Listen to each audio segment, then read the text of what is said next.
আজি মই বনাবলৈ লৈছোঁ এটা নতুন ৰেচিপি আৰু এই ৰেচিপিটোৰ নাম হৈছে কুৰকুৰি অমলেট।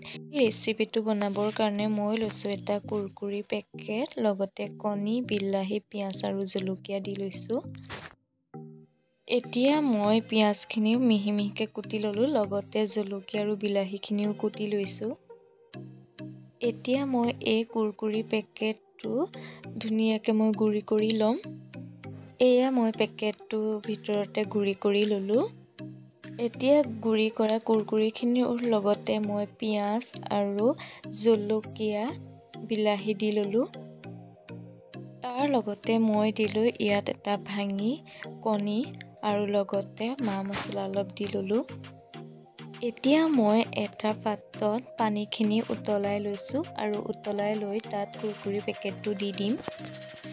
এতিয়া মই এই কুৰকুৰি গুড়িখিনি অলপ উতলাবলৈ দিম। এয়া মোৰ হৈ গ'ল আজিৰ ৰেচিপিটো আৰু কেনেকুৱা হৈছে মই এতিয়া চাম। ইমান ধুনীয়াকৈ এটা ৰেচিপি হৈ গৈছে। এইটো মই টেষ্ট কৰি চাব লাগিব কেনেকুৱা হৈছে। এই ৰেচিপিটো খাবলৈ বহুত ভাল আৰু এইটো মই এতিয়া 3 টুকুৰা কৰি লৈছোঁ আৰু এইটো আপোনালোকেও বনাই চাব, বহুত টেষ্টি হয় খাবলৈ। আজিলৈ ইমানেই আছিল।